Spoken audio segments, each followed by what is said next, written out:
अस्सलामु अलैकुम वरहमतुल्लाहि वबरकातुह। उम्मीद है आप सब खैर वाफियत से होंगे।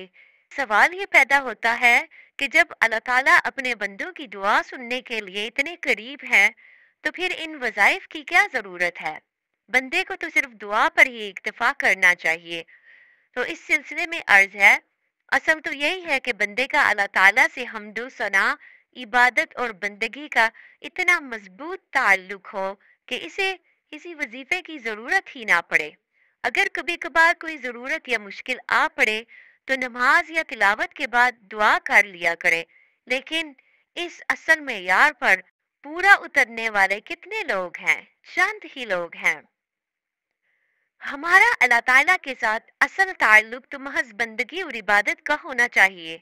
कोई काम हो या ना हो, कोई जरूरत हो या ना हो, कोई मुसीबत हो या ना हो, हर हाल में अल्लाह ताला की हम्दो सना करते रहें, सारी जिंदगी उनके आगे सजदा रेज रहें। इस ताल्लुक को हम्दो सना और इबादत कहा जाता है। जरूरत पड़ने पर अल्लाह के सिवा कोई दर ऐसा नहीं जहां से कोई खैर हमारी झोली में आ सकती हो। इसलिए जरूरत और मुश्किल के वक्त भी अल्लाह ही के दरबार में हाजिर होना है। लिहाजा इस हाजिरी को ही दुआ कहते हैं। दुआ तमाम अंबिया अलैहिमुस्सलाम की सुन्नत है। हुजूर सल्लल्लाहु अलैहि वसल्लम ने फरमाया, अद्दुआ मुख्खुल इबादा, दुआ इबादत का मगज है। दुआ में हमारा अल्लाह ताला से ताल्लुक तमाम अंबिया की मुश्तरका सुन्नत की वजह से और भी मजबूत होता जाता है। खुद अल्लाह ताला ने कुरान करीम में फरमाया, और जब मेरे बंदे आपसे मेरे बारे में पूछे तो आप फरमा दें कि मैं बहुत करीब हूँ, मैं पुकारने वाले की पुकार को कबूल करता हूँ जब वो मुझे पुकारता है।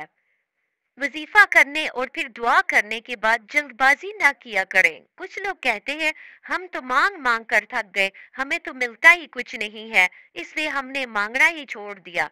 तो कुरान कहता है कि इस बंदे ने अल्लाह से मशरूत ताल्लुक कायम किया और शर्त भी ये अपनी मनवाना चाहता है कि मैं जो मांगू वो मुझे मिले। भाई, ईमान लाने पर अल्लाह ने ये वादा तो नहीं किया था, फिर तुमने ये शर्त कहाँ से रख ली? तुम इस शर्त पे इतने पक्के हो गए कि जरा सी दुआ की कबूलियत में देर हुई तो अल्लाह ताला से बंदगी का नाता ही तोड़ डाला। ये नुक्ता नजर बहुत ज्यादा खतरनाक है।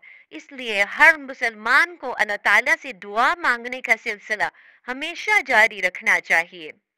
लिहाजा जिस सूरत में भी अल्लाह ताला कबूल फरमाएंगे वही हमारे हक में बेहतर होगा। अल्लाह ताला को पाबंद करने की कोशिश ना किया करें कि मैं जो मांगू या जैसे मांगू मुझे वही और वैसे ही अता किया जाए। आमतौर पर तो शोर मचाया जाता है कि वज़ाइफ असर नहीं करते, दुआएं कबूल नहीं होती, अमलियात का फायदा नहीं होता, दम जाड़े से इफाका नहीं होता। लेकिन हमारे सादालू बहन भाई इस बात पर गौर नहीं करते कि एक चीज जब बार बार के तजुर्बे में फायदा मंद साबित हुई है तो वो आप ही को फायदा देने से क्यों हिचकिचा रही है? क्या रुकावट है कि वो दूसरों को तो फायदा दे रही है, लेकिन जब आपकी बारी आए तो ये वजीफा या दुआ आपके ऊपर असर ना करे। तो चलिए चलते हैं वजीफे की तरफ। ये वजीफा आपने जुम्मे वाले दिन, जुम्मे से पहले या जुम्मे के बाद किसी भी वक्त कर सकते हैं, लेकिन जुम्मे के बाद करें तो ज्यादा ही फायदेमंद होने वाला है। सबसे पहले जुम्मे की नमाज के बाद या पहले 11 मरतबा अव्वल और आखिर दरूद पाक पढ़ लेना है। फिर उसके बाद दोनों हाथों की उंगलियों पर ये वजीफा करना है। वजीफा क्या है? हस्बुनल्लाहु व निअमल वकील, हस्बुनल्लाहु व निअमल वकील। ये वजीफा आपने दोनों हाथों की उंगलियों पर पढ़ लेना है।